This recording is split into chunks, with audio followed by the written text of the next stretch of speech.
안녕하세요. 책 읽어주는 캘리그라퍼입니다. 오늘 소개할 책은 녹색 광선에서 출판된 알렉산드르 푸시킨의 귀족 아가씨, 농노 아가씨입니다. 예전에 제가 푸시킨의 눈보라를 소개해드린 적이 있는데요. 단편 귀족 아가씨, 농노 아가씨는 벨킨 이야기라는 형식으로 묶인 5편의 이야기 중 하나입니다. 이번 작품을 소개하는 이유는 이 단편 속 장면과 이야기 흐름이 드라마, 영화, 동영상에 아주 많이, 자주 나오기 때문입니다. 다 듣고 나시면 아, 그렇지.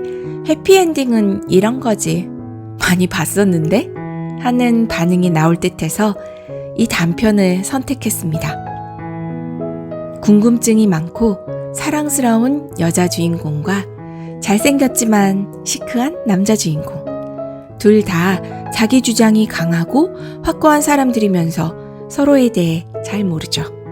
벌써 감이 오시나요?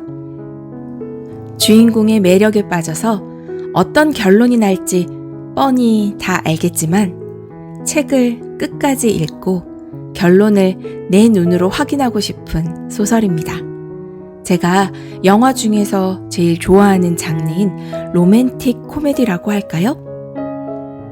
어디선가 사랑스러운 멜로디가 귓가에 들리는 것 같지 않으신가요? 주인공들에 대한 여러분의 상상이 맞는지, 장난스럽고 비밀스러운 주인공들의 첫 만남을 지금 만나러 가시죠.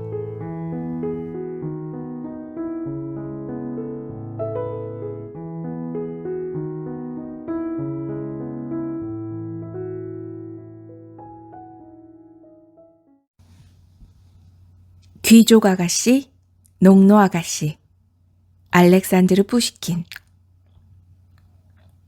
두셴카, 그대는 멀리 보도 아름답거늘. 보그다노비치.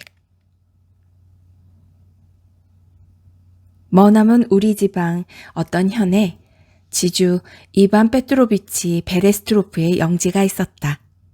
젊어서 근위대에 복무하다가 1797년 초에 퇴역하고 귀향한 그는 그때부터 그곳에 눌러 살았다. 가난한 귀족 처녀와 결혼했으나 아내는 사냥하느라 그가 집을 비운 사이 아이를 낳다가 죽었다. 그는 곧 영지 경영으로 슬픔을 달랬다.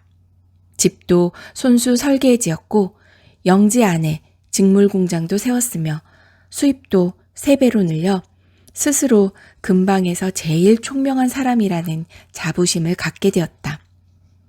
식솔과 사냥개들을 데리고 그의 집을 방문하는 이웃들도 이 점에 대해서는 토를 달지 않았다. 그는 평일에는 무명 벨벳 외투를 입었고 축일에는 집에서 짠 나사지로 만든 프로코트를 입었다. 가계부도 몸서 작성했고 원로원 통보 외에는 아무것도 읽지 않았다. 사람들은 그가 오만하다고 생각하면서도 대체로 그를 좋아했다. 다만 바로 근처에 사는 지주 그리고리 이바노비치 무룸스키만이 유일하게 그와 사이가 좋지 않았다. 그레고리 이바노비치는 진짜 러시아 귀족이었다. 모스크바에서 재산의 대부분을 탕진하고 호라비가 된 그는 마지막 남은 시골 영지에 정착했는데 여기서도 분탕질은 계속되었으나 단지 그 분야만 달라졌을 뿐이다. 그는 영국식으로 정원을 꾸미는데 남은 재산을 거의 다 쏟아부었다. 집안의 마부들은 영국의 경마기수 복장을 했다. 딸의 가정교사도 영국 여자였다. 농사도 영국식으로 지었는데 하지만 외국식을 따르면 러시아 곡식은 여물지 않는 법이라 지출을 상당히 줄였음에도 불구하고 그레고리 이바노비치의 수입은 늘지 않았다. 그래서 그는 시골에서도 새로 빚을 얻어내는 방법을 찾아내곤 했다.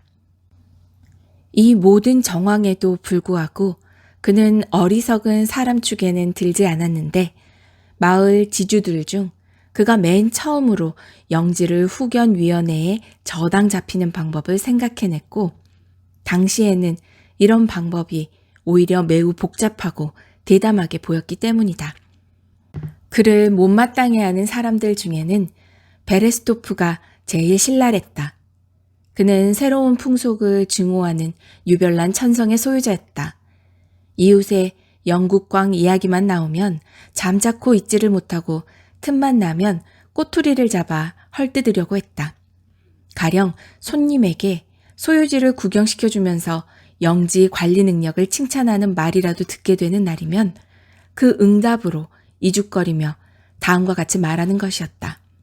그럼요. 우리 집은 이웃지주 그레고리 이바노비치 댁 같지는 않지요. 영국식으로 하다가 망할 일 있습니까? 러시아식으로 해도 배만 잔뜩 부릅니다. 이런 비아냥이나 비슷한 유의 농담은 이웃 사람들이 열심히 퍼뜨리는 사이 보태지고 부풀려져 그리고리 이바노비치의 귀에까지 들어갔다. 이 영국 광은 우리네 저널리스트들이 그러하듯 남의 비판을 당최 견디지 못하는 사람이었다. 그는 노발대발하면서 자기를 험담하는 사람을 곰탱이 혹은 촌놈이라고 불러댔다. 두 지주 사이가 이러했을 즈음 베레스토프의 아들이 시골집으로 내려왔다. 그는 땡땡 대학에서 교육을 받았고 무관으로 근무할 생각이었는데 아버지가 승낙하지 않았다. 청년은 자기가 문관 업무에는 전혀 소질이 없다고 느꼈다.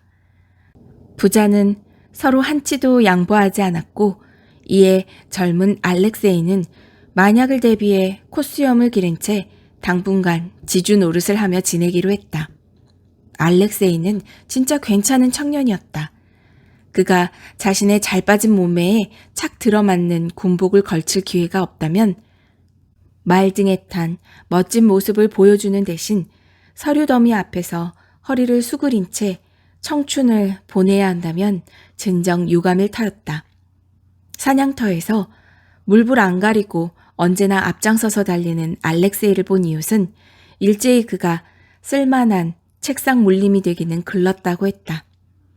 지주댁 처녀들은 그를 흘깃흘깃했고 어떤 아가씨들은 아예 그에게서 눈을 떼지를 못했다. 정작 알렉세이는 별 관심을 보이지 않았는데 아가씨들은 그가 무심한 이유가 사랑하는 사람이 따로 있기 때문이라고 추측했다.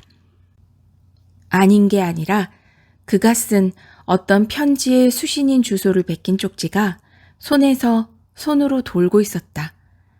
아쿨리나 페트로브나 크로치키나에게 모스크바 시내 알렉세이옙스키 수도원 맞은편 노세 세공장 사벨리치 댁 부디 이 편지를 ANR에게 전해주시기를 부탁드립니다. 내 독자들 가운데 시골에 살아본 적이 없는 분들은 이 벽촌의 아가씨들이 얼마나 매력적인지 상상하는 것조차 어려울 터.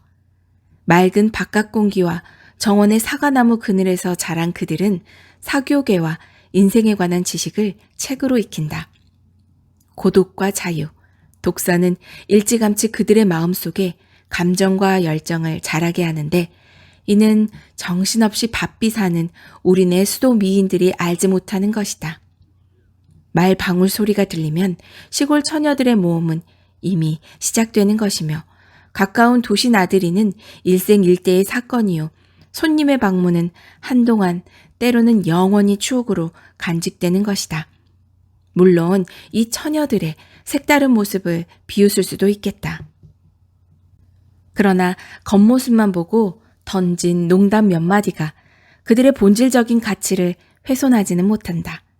이를테면 가장 중요한 성격의 특징, 즉 개성 같은 것 말이다. 장폴은 이것이 없다면 인간 존재의 위대함은 또한 없다고 말했다.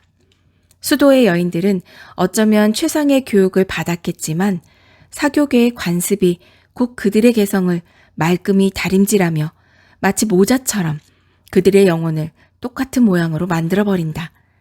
이런 말로 타인을 재단하고 비난하고 싶은 생각은 없으나 어느 고대의 주석가가 썼듯이 노타 노스타 마넷 우리의 주석은 유효하다는 것이다. 우리 지주댁 아가씨들 마음에 알렉세이가 어떤 인상을 불러일으켰을지는 쉬 상상해 가실 것이다. 처녀들은 그를 통해 처음으로 음울하고 환멸에 찬 모습을 보았으며 또 처음으로 상실한 기쁨과 시들어버린 청춘에 대한 이야기를 들을 수 있었다. 심지어 그는 검은색 해골 문양이 새겨진 반지를 끼고 있었다. 이 모든 게 여기 시골에서는 최첨단 신식이었다. 처녀들은 그만 그에게 정신을 뺏기고 말았다. 그중 제일 열중한 이가 우리 영국강의 딸 리자, 아니면 그리고리 이바노비치가 평소 부르듯이 베시였다. 근처 아가씨들 모두가 그에 대해 이러쿵저러쿵 말하는 사이 양가 부친의 왕래가 없었던지라 그녀만 아직 알렉세이를 못 본 상태였다. 리자는 17살이었다. 검은 눈동자는 그녀의 가무잡잡하고 부침성 있는 얼굴에 생기를 더했다. 그녀는 외동딸이었고 그래서 응석바지로 귀엽게 자랐다. 말괄량이 리자가 쉴 새 없이 꾸미는 장난은 아버지를 즐겁게 했지만 가정교사 미스 잭슨을 절망에 빠뜨렸다. 격식에 얽매이는 40살의 노처녀는 얼굴에 하얗게 분칠하고 눈썹은 까맣게 그렸다. 1년에 2번씩 파멜라를 읽어주고 보수로 2,000루블을 받았는데 이 야만의 나라 러시아에서 지루해 죽을 지경이었다. 리자의 몸종은 나스차였는데 나이는 더 많았지만 주인 아씨만큼이나 철이 없었다. 리자는 나스차를 몹시 좋아했고 그녀에게 자기 비밀을 전부 다 털어놓았으며 둘이서 같이 장난칠 궁리를 하곤 했다. 한마디로 나스차는 프릴루치노 마을에서 프랑스 비극에 나오는 그 어떤 하녀보다 더 중요한 역할을 담당하고 있었던 것이다. 하루는 나스차가 주인 아씨에게 옷을 입히며 말했다. 저 오늘 좀 놀러 갔다 올게요. 그러렴. 그런데 어디를? 투길로보 마을에 베레스토프 지주댁이요. 요리사 마누라가 명명일이라고 어제 우리한테 들러서 밥 먹으라고 오라 하더라고요.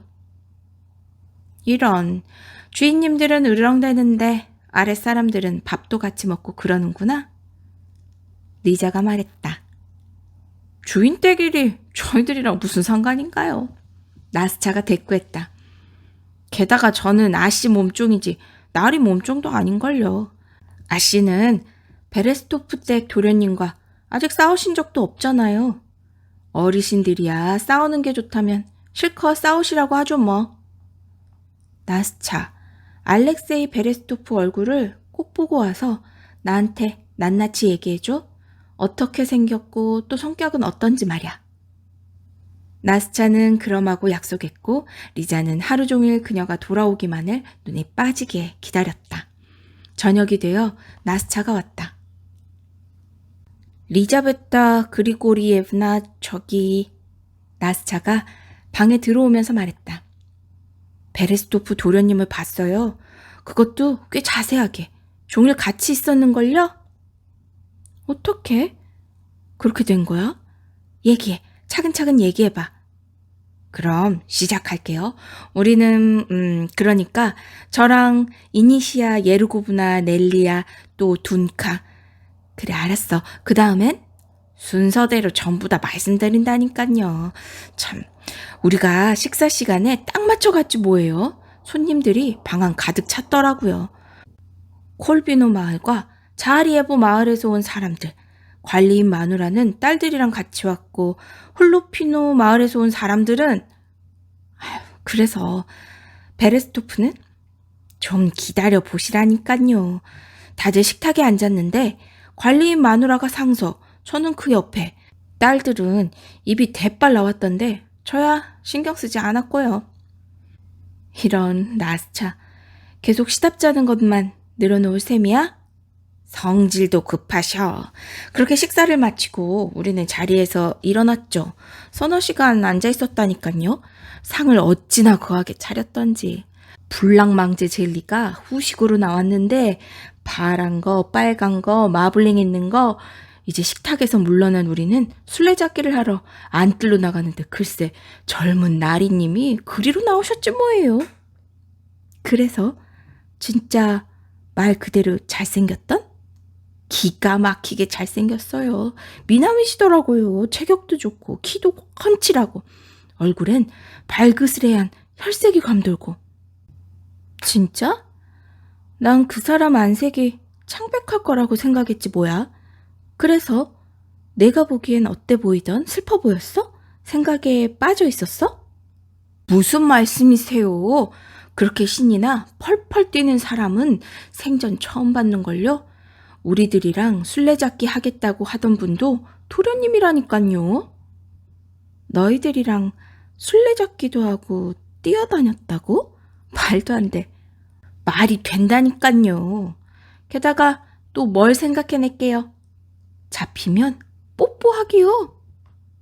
잘도 지어내는구나, 나스차. 거짓말 마. 아씨가 멋대로 해석하시네요. 전 거짓말 안 해요. 저도 간신히 도망쳐 다녔단 말이에요. 하루 종일 우리들이랑 이렇게 장난치며 놀았다니깐요. 그럼 사랑에 빠져서 아무도 쳐다보지 않는다는 소문은 대체 어떻게 된 거야? 저도 모르죠. 저를 어찌나 유심히 쳐다보시던지. 그리고 관리인의 딸 타냐도요. 콜비는 마을에서 온 파샤도 쳐다보셨죠. 말씀드리긴 쑥스럽지만 우리들 중 누구 하나도 무시하지 않으셨어요. 그런 장난꾸러기가 없다니깐요. 놀랍다 정말. 집안에선 그 사람이 어떻다고들 하디? 훌륭한 도련님이라고들 하던데요. 마음씨 좋고 명랑하다고. 흠이 하나 있다면 여자애들 뒷공무니를 쫓아다니는 걸 심하게 좋아하신다는 건데 제가 보기엔 흉잡힐 일은 아닌 것 같아요. 시간이 가면 어련히 철이 드실라고요. 나도 그 사람 한번 보고 싶다. 리자가 한숨을 쉬며 말했다. 어려울 게 뭐 있나요? 투길로보가 여기서 먼 데도 아니고요.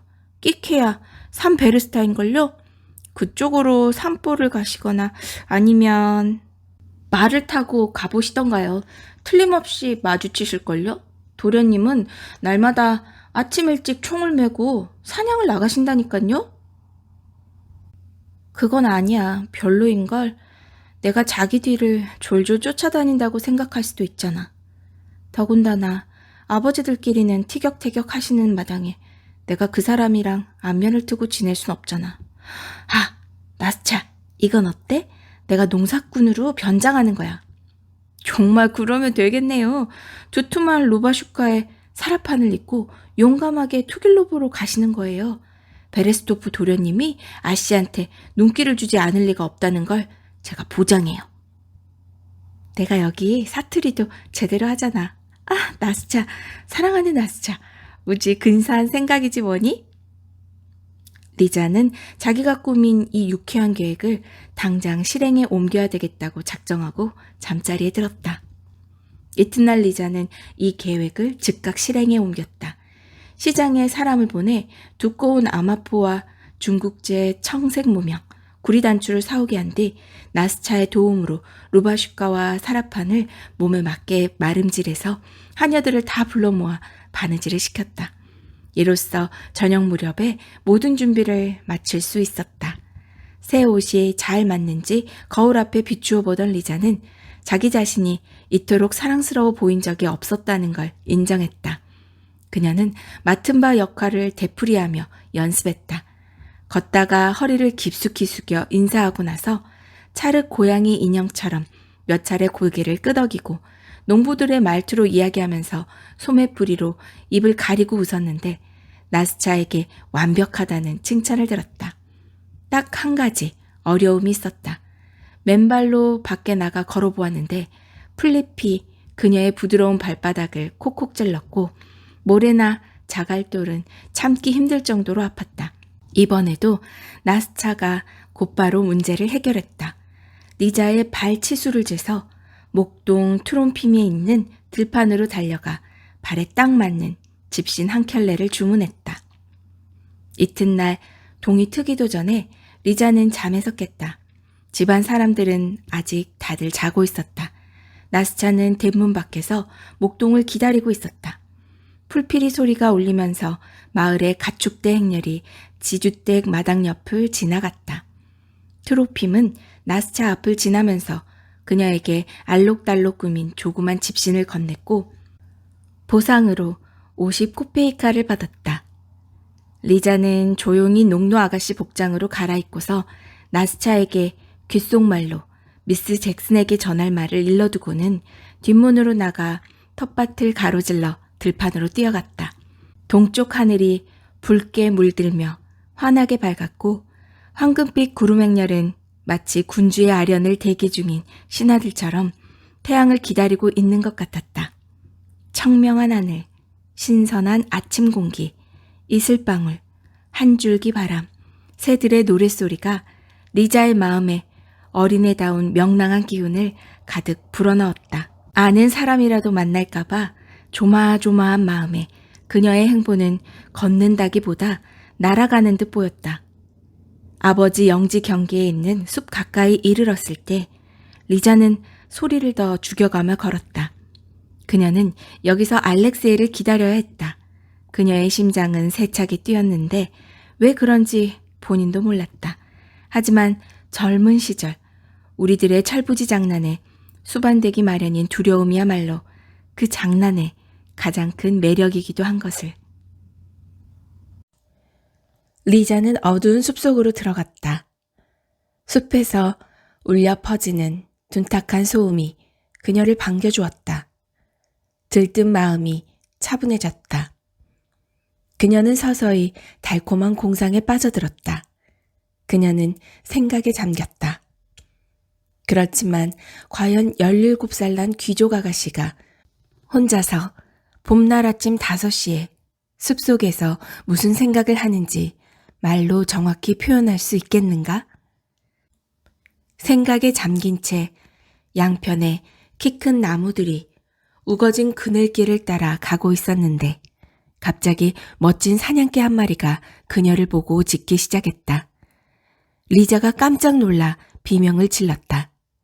그때 착하지 스보가르 이리 온 하는 목소리가 들렸고 이윽고 덤불 숲 뒤에서 젊은 사냥꾼이 나타났다.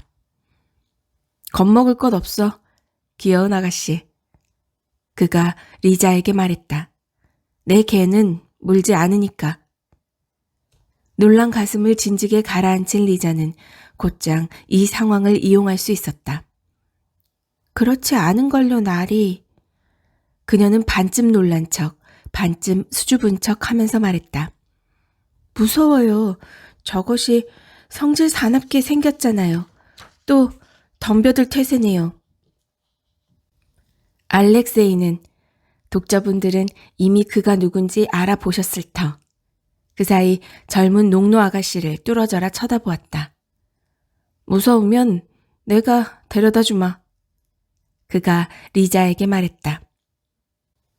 옆에서 같이 가도 되겠지? 말릴 사람 없을걸요? 리자가 대답했다. 맘대로 하세요. 사람 다니라고 난 길인데요, 뭘. 어디서 왔니? 푸를루치노에서요. 대장장이 바실리의 딸이고요. 버섯 따러 가는 길이에요. 리자는 끝날린 바구니를 들고 있었다. 나리님은요? 투겔로버 분이시죠? 정확하군. 알렉세이가 대답했다. 난 그대 도련님의 시종이지. 알렉세이는 그녀와 동등한 사이가 되기를 원했다. 하지만 리자는 그를 빤히 쳐다보더니 웃음을 터뜨렸다. 거짓말도 잘하셔. 그녀가 말했다.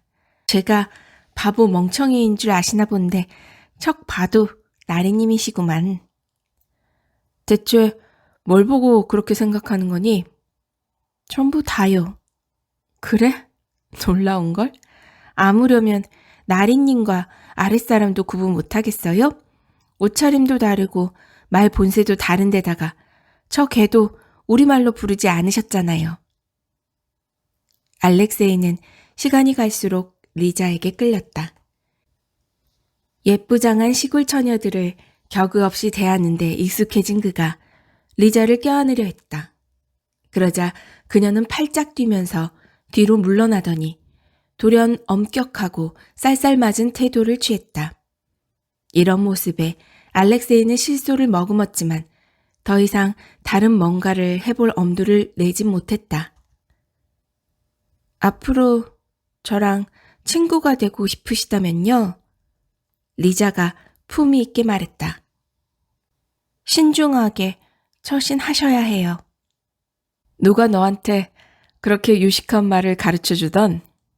알렉세이가 껄껄 웃으면서 물어보았다. 혹시 내가 아는 나스첸카 아니냐? 너희 댁 아가씨 하녀 말이다. 교양이라는 게 바로 이런 식으로 퍼져나가는 거로군. 리자는 자기 역할에서 벗어났다는 걸 감지하고는 당장 바로잡았다. 무슨 말씀을 하시는 거예요? 그녀가 말했다. 아무렴 제가 주인날이 댁 앞마당도 구경 못 해봤으려고요. 저도 들을 만큼 듣고 볼 만큼 봤다고요. 그나저나 리자가 말을 이었다. 도련님과 수다를 떨다가는 버섯은커녕 뭐 하나 못 따겠네요. 이쪽으로 가세요, 도련님. 저는 저쪽으로 갈 테니. 그럼 이만 안녕히. 리자는 자리를 뜨고 싶었지만 알렉세이가 그녀의 손을 붙잡았다. 이름이 뭐니? 귀여운 아가씨야. 아콜리나. 리자가 알렉세이의 소나기에서 애써 자기 손을 빼내면서 대답했다. 도련님, 놔주세요. 집에 가봐야 한다고요. 나의 벗 아콜리나, 내가 당장 네 아비인 대장장이 바실리 집에 가야겠다. 뭐라고요? 리자가 펄펄 뛰며 반대했다. 제발요, 오지 마세요. 제가 도련님이랑 단둘이 숲에서 수다 떨었다는 걸 집에서 아는 날엔 저는 그날로 끝장이에요. 우리 아버지 대장장이 바실리가 절 죽도록 두들겨 팰 거라고요. 근데 나는 널 꼭 다시 봐야겠는데? 그럼 제가 버섯 따러 언젠가 여기 다시 올게요. 언제? 내일이라도 올게요. 귀여운 아클리나, 너한테 뽀뽀하고 싶지만 하지 않으마. 그럼 내일 이 시간에. 그렇지? 맞지? 네.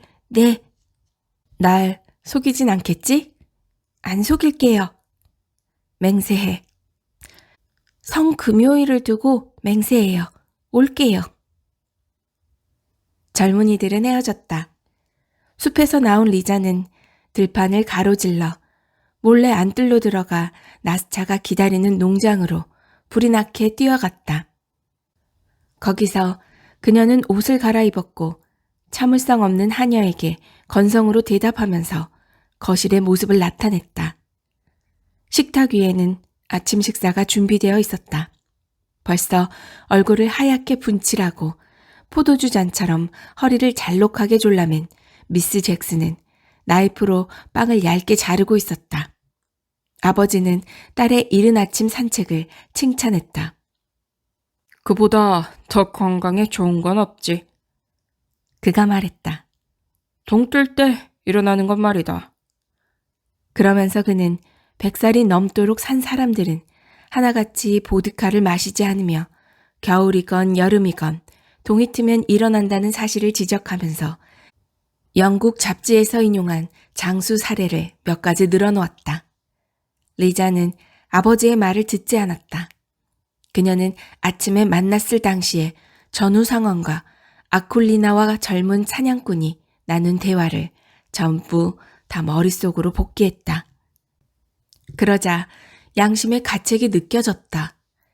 둘이서 한 대화는 예절에 어긋나지 않았다고, 그런 장난은 일파만파로 일이 커질 리 없다고 제 스스로 반박해 보았지만 소용없었다. 양심은 이성보다 더 큰 목소리로 속삭였다. 그 중에서도 내일 만나기로 약속해버린 것이 그녀를 가장 괴롭혔다. 그녀는 자기가 한 엄숙한 맹세를 아예 지키지 않겠노라 결단을 내릴 참이었다. 하지만 그렇게 되면 그녀를 기다리다 허탕친 알렉세이가 대장장이 바실리의 딸 뚱보에다 곰보인 진짜 아콜리나를 찾으러 마을에 올지도 모를 뿐더러 그러다가 그녀가 경솔하게 장난쳤다는 걸 알게 될지도 모른다. 이런 생각에 리자는 몸서리를 쳤고 결국 그녀는 이튿날 아침 아콜리나가 되어 숲에 다시 가기로 마음을 먹었다. 알렉세이 편에서는 한껏 부푼 마음으로 온종일 새로 만난 여자친구 생각만 했다. 밤에는 까무잡잡한 미녀의 모습이 상상의 나래를 펼쳐 꿈속까지 쫓아왔다. 먼동이 트기도 전에 그는 벌써 옷 입기를 마쳤다. 엽총에 탄약을 장전할 시간도 없이 그는 충직한 스보가르를 데리고 들판으로 나가 만나기로 약속한 장소로 내달렸다. 그가 애타게 기다리는 사이 30분가량이 흘렀다. 이윽고 덤불숲 사이로 어른거리는 파란색 사라판이 눈에 들어왔다. 그는 이내 사랑스러운 아콜리나를 맞으러 뛰어갔다. 그녀는 고맙다며 환호하는 그에게 미소를 지어주었다. 하지만 알렉세이는 단박에 그녀의 얼굴에 근심 걱정이 한가득이라는 것을 알아보았다. 그는 이유가 뭔지 알고 싶었다. 리자는 자기가 경솔하게 처신했던 걸 후회하고 있다고. 이번만은 약속을 어기고 싶지 않아서 왔지만 이게 마지막 데이트가 될 것이며 좋은 결실을 맺지 못할 게 뻔한 이 교제를 여기서 끝내달라는 말로 속내를 다 털어놓았다. 이 모든 말이 당연히 농민의 어투로 전달되었지만 평범한 아가씨 안에 있는 비범한 생각과 감정에 알렉세이는 깜짝 놀랐다. 그는 자기가 아는 미사여구를 최대한 동원하여 아콜리나의 마음을 돌이켜 보려고 했다. 자기가 정말 순수한 마음으로 원할 뿐이라고 설득하면서 절대로 그녀가 후회할 만한 일을 만들지 않을 것이며 또 매사에 그녀의 말에 순종하겠다고 약속했다. 그러면서 정 그렇다면 하루 걸러 한 번 아니면 일주일에 2번이라도 만나달라며 단둘이 만나는 이 유일한 기쁨을 앗아가지 말라고 그녀에게 애원했다. 그는 진실한 열정의 언어로 말했는데 이 순간 그는 사랑에 빠진 게 명백했다. 리자는 입을 다문 채 그의 말을 듣고만 있었다. 하나만 약속해 주세요. 그녀가 마침내 말했다.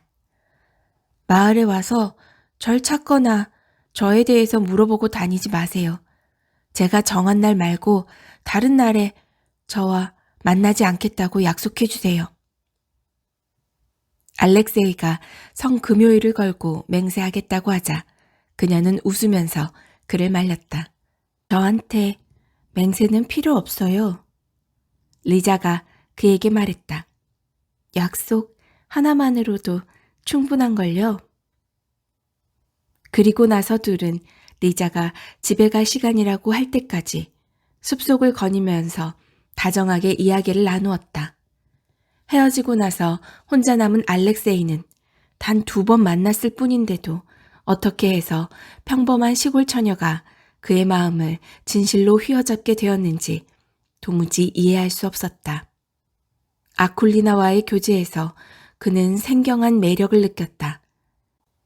이 희한한 농노 처녀의 지침은 버겁게 여겨졌지만 그에게 약속을 어긴다는 생각은 아예 떠오르지 않았다.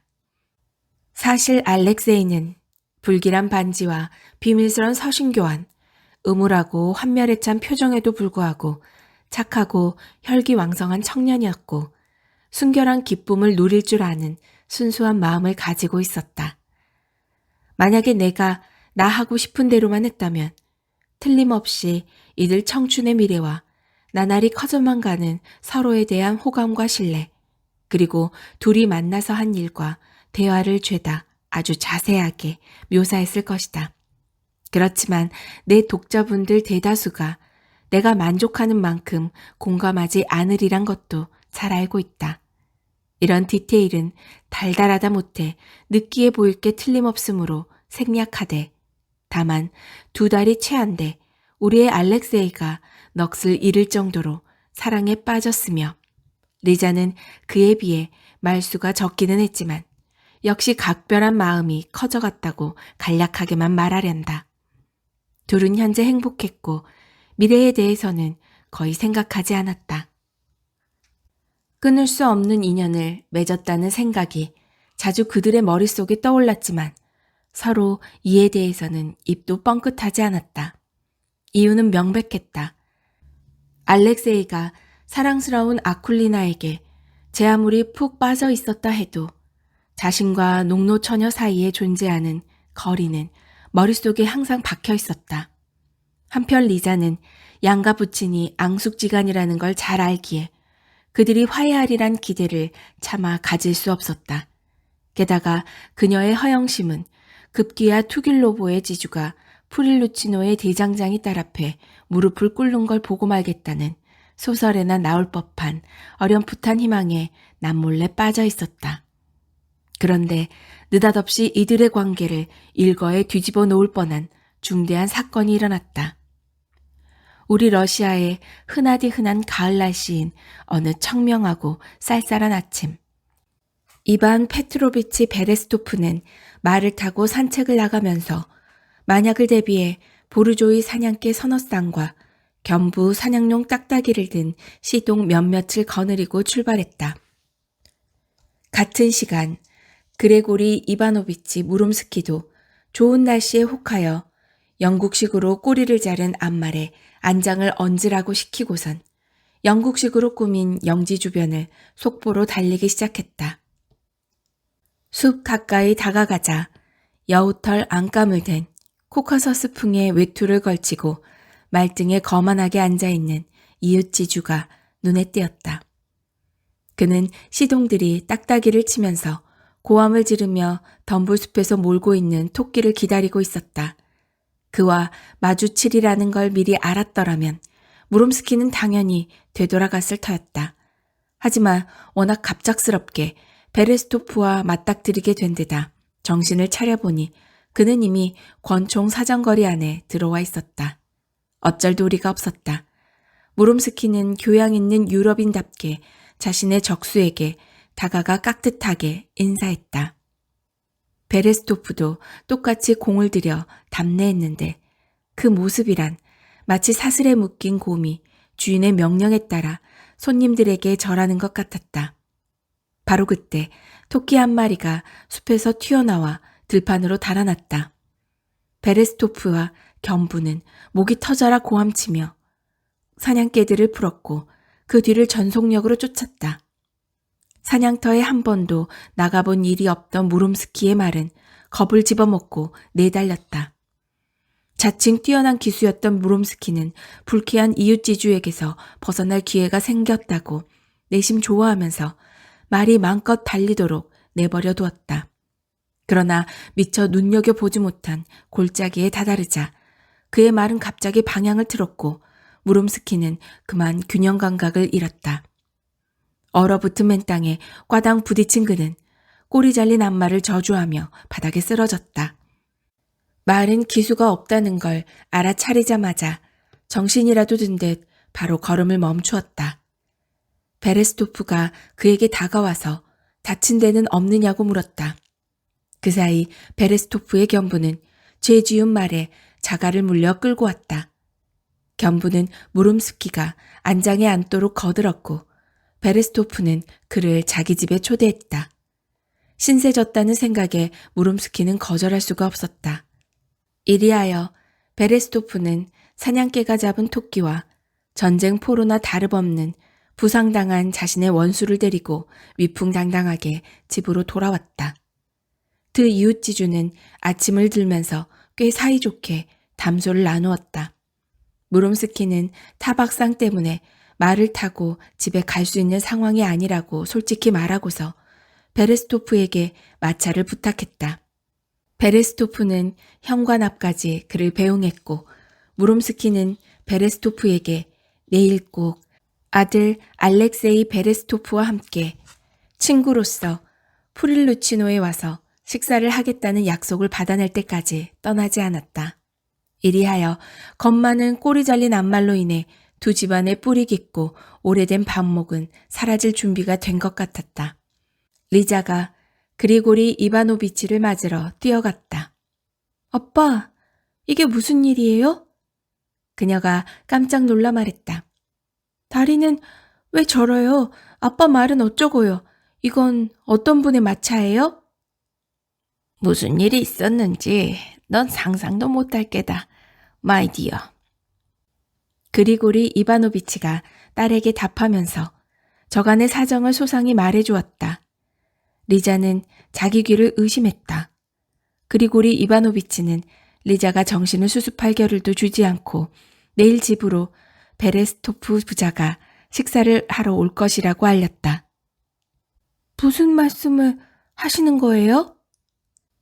안색이 창백해진 리자가 말했다. 베레스토프 부자라고요? 내일 우리 집에서 식사를 한다니. 안 돼. 아빠 맘대로 안 돼요. 전 코빼기도 안 보일 테니까. 너 정신이 나가기라도 한 게냐? 아버지가 꾸짖었다. 언제부터 네가 수줍음을 탔다고 그러니? 아니면 무슨 소설의 여주인공 마냥 대대로 그 집안에 원한이라도 있는 게냐? 그만하면 됐다. 어리석은 짓 말고. 아니요, 아빠. 세상 귀한 보물보다 더한 것을 준다 해도 전 베레스토프 부자 앞에 안 나타날 거라고요.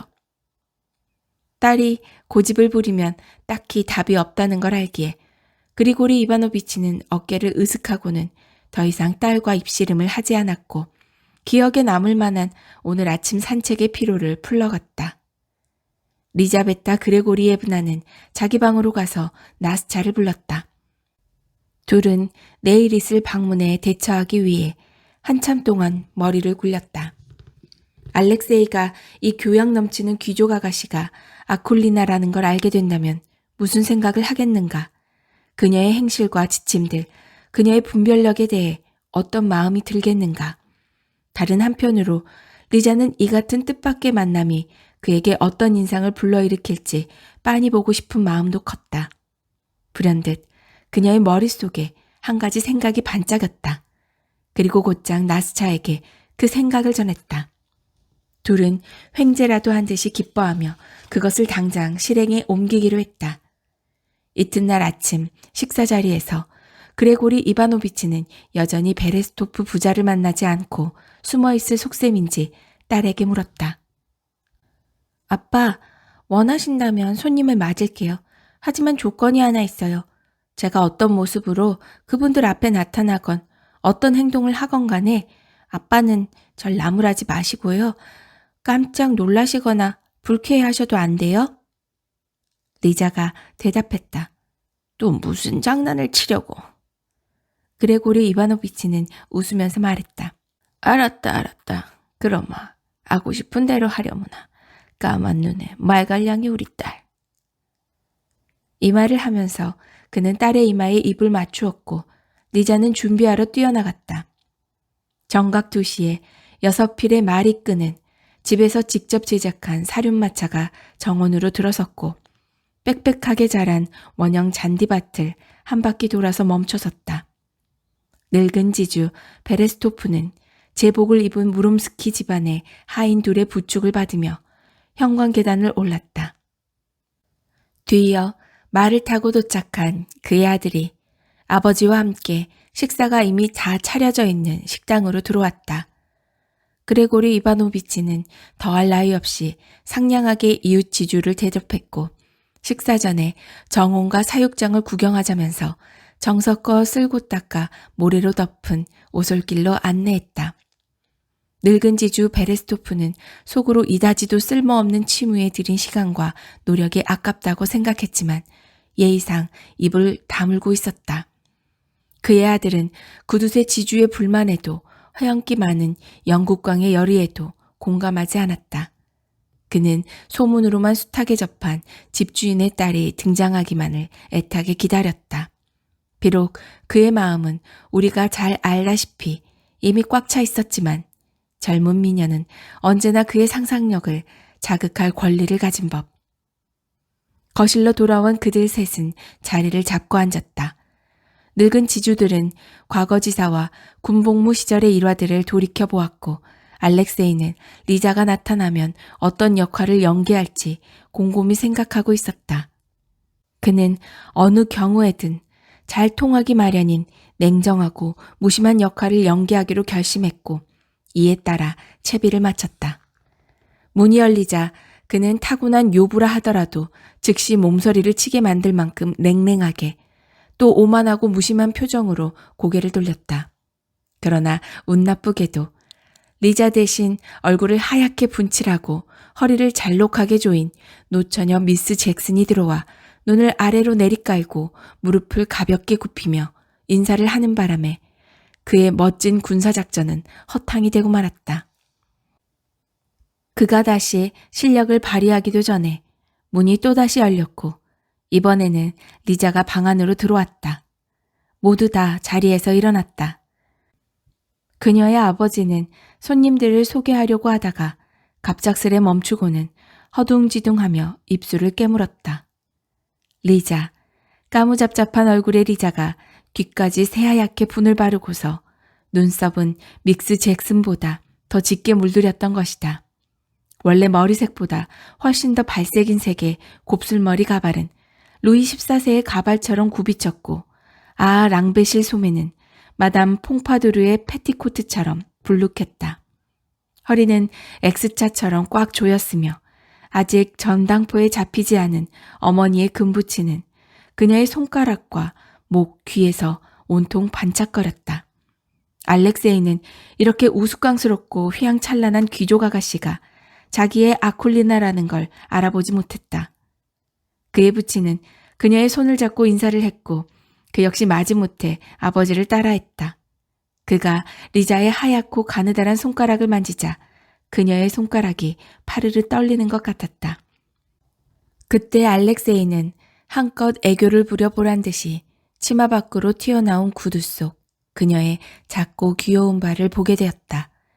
나머지 차림새에 비하면 상당히 봐줄 만한 구석이었기에 그는 얼마간 기분이 나아졌다. 분칠한 얼굴과 검은 눈썹으로 말하자면 그는 워낙에 단순한 성격의 소유자여서 첫눈에도 가짜인 줄 몰라봤을 뿐만 아니라 추후에도 전혀 의심을 하지 않았다. 그레고리 이바노비치는 딸에게 한 약속을 떠올리고서 놀란 기색을 보이지 않으려고 했었다. 그렇지만 딸의 장난이 너무 재미있어서 그는 자제력을 발휘하기가 힘들었다. 격식에 얽매이는 영국 여자는 전혀 웃을 기분이 아니었다. 눈썹목과 분을 자기 화장대에서 훔쳐갔다는 걸 알고 기분이 나빠진 그녀의 얼굴은 선홍빛이 되었고 분을 발라 억지로 하얗게 만든 안색마저 붉게 물들었다. 그녀는 이글거리는 눈빛으로 젊은 말괄량이를 째려봤지만 리자는 변명과 해명을 뒤로 밀어놓았던 차라 짐짓 그녀의 시선을 못 본 척 하고만 있었다. 그들은 식탁에 앉았다. 알렉세이는 무심하고 우울한 역할을 계속해 연기했다. 리자는 새침을 떨면서 말을 들여 빼가며 부정확한 발음으로 오로지 프랑스어로만 말했다. 그녀의 아버지는 딸의 의도를 알 수가 없어 수시로 딸을 쳐다보긴 했으나 이 모든 게 순전히 재밌게만 여겨졌다. 영국 여자는 단단히 화가 나서 아예 입을 다물었다. 베레스토프 혼자만 제 집처럼 속이 편했다. 두 사람 분을 먹어치웠고 얼큰하게 취했으며 자기 농담에 자기가 웃었고 시간이 갈수록 더 다정하게 얘기하면서 껄껄 웃어댔다. 마침내 자리에서 일어났다. 손님들은 떠났고 그레고리 이바노비치는 참았던 웃음보를 터뜨리며 질문을 퍼부었다. 얘야, 그런데 말이다. 분이 너한테 잘 어울리더구나. 여인네들의 화장 비법까지 가타부타 할 생각은 없다만 내가 너라면 얼굴에 분을 바르겠다. 물론 너무 심하게는 말고 살짝만 말이다. 리자는 자기가 꾸며낸 일이 성공하자 날아갈 듯 기뻤다. 그녀는 아버지를 껴안고 해주신 충고를 고려해 보겠다는 약속을 하고 나서 화가 단단히 난 미스 잭슨에게 사과하러 뛰어갔다. 그녀는 마지못해 자기 방문을 열어주면서 리자의 변명을 들어보겠다고 했다. 리자는 낯선 사람들 앞에 그런 새까만 얼굴로 나서는 게 부끄러웠지만 부탁할 용기가 없었고 마음씨 착하고 상냥한 미스 잭슨이 자기를 용서해 줄 거라고 믿어 의심치 않았고 등등 리자가 자기를 놀림거리로 만들려던 것이 아니라는 것을 확인하고 나서야 마음의 안정을 되찾은 미스 잭슨은 그녀에게 입을 맞춘 뒤 화해의 표시로 영국제 분첩을 한 통 선물했고 리자는 진심 어린 감사를 표하면서 그 분첩을 받았다. 독자분들은 리자가 다음 날 아침에 지체 없이 미래의 숲을 갔을 거라는 걸 짐작하고도 남으리라. 도련님, 어젯밤에 우리 주인 나리댁에 다녀가셨죠? 그녀가 알렉세이를 보자마자 말했다. 주인 아씨는 어떻던가요? 알렉세이는 별 관심이 없었다고 대답했다. 아쉽다. 리자가 대꾸했다. 왜? 어째서? 알렉세이가 물었다. 왜냐면요. 도련님한테 물어보고 싶었거든요. 그 소문이 사실인가? 무슨 얘기를 하는 거니? 진짜 그래요? 제가 우리 주인 아씨를 닮았다고들 하던데. 말도 안 되는 소리. 그 사람은 너에 비하면 추녀 중에 추녀야. 어머나 도련님, 죄받을 소리 하지 마세요. 우리 주인 아씨는 얼굴도 뽀얗고 얼마나 멋쟁인데요. 어디다 절 비교하세요? 알렉세이는 리자가 온 세상의 얼굴 하얀 귀족 아가씨들보다 훨씬 더 예쁘다고 맹세하면서 그녀를 한층 안심시키기 위해 주인 아가씨가 얼마나 우스꽝스러웠는지 묘사하기 시작했고 덕분에 리자는 실컷 웃었다. 그래도 한숨을 쉬며 리자가 말했다. 주인 아씨가 아무리 웃기게 생기셨어도 아가씨에 비하면 전 까막눈이 무식쟁이잖아요. 이런, 알렉세이가 말했다. 속상할 일도 많다. 원한다면 지금 당장이라도 내가 그를 가르쳐주마. 참말이세요? 리자가 말했다. 정말 배워봐도 되나요? 그러자꾸나, 귀여운 아가씨. 지금 당장이라도 시작해보자. 그들은 자리에 앉았다. 알렉세이는 주머니에서 연필과 수첩을 꺼냈고 아쿨리나는 놀랄 정도로 빠르게 알파벳을 읽혔다. 알렉세이는 그녀의 빠른 이해력에 놀라지 않을 수 없었다. 다음 날 아침 그녀는 쓰기도 해보고 싶어졌다. 처음에는 연필이 말을 안 들었지만 몇 분이 지나자 알파벳을 제법 또박또박 쓰게 되었다. 이건 기적이야. 알렉세이가 말했다. 영국의 랭커스터식 교육법보다 우리 교육 방식이 더 빠르잖아. 정말로 세 번째 수업에서 아쿨리나는 귀족의 딸 나탈리아를 더듬더듬 읽어냈고 간간히 자기 생각을 더하면서 읽기를 멈추곤 했는데 그 생각은 알렉세이를 진심으로 놀라게 만들었다. 또한 그녀는 이 소설에서 발췌한 명문장들로 종이 한 장을 빽빽하게 채웠다. 일주일이 지나자 둘은 서신교환을 시작했다. 우체통은 늙은 참나무 구멍에 설치되었다. 나스차는 비밀리에 우체부에 소임을 다했다. 알렉세이가 큼지막한 글씨로 쓴 편지를 가져가면 바로 그 자리에서 사랑하는 여인의 서투른 글씨가 적혀있는 평범한 파란색 종이를 발견하곤 했다. 아쿨리나는 확실히 기품 있는 어법에 익숙해져 갔고 또한 그녀의 지혜도 눈에 띄게 자라고 축적되어 갔다.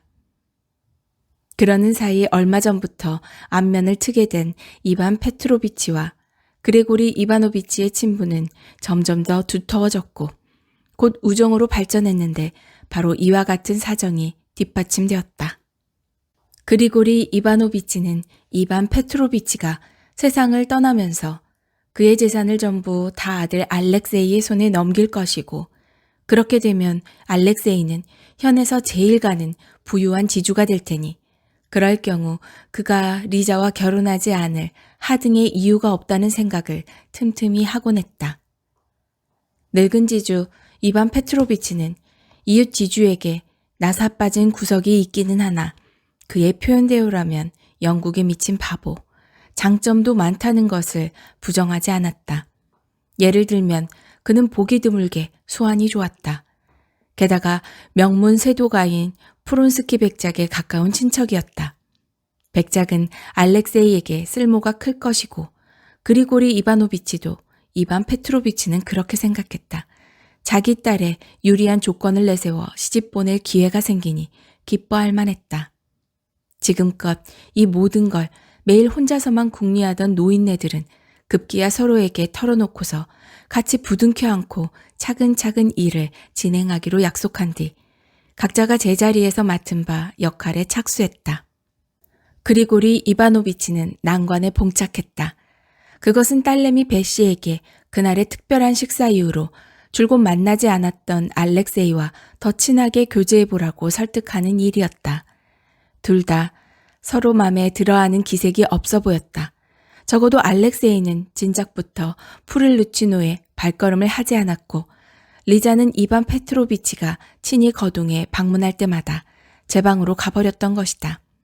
하지만 그리고리 이바노비치는 만약 알렉세이가 우리 집에 매일 오면 베시도 그 청년을 좋아하게 될 것이라고 생각했다. 이게 순리인 것이다. 시간이 모든 걸 해결해 줄 터였다.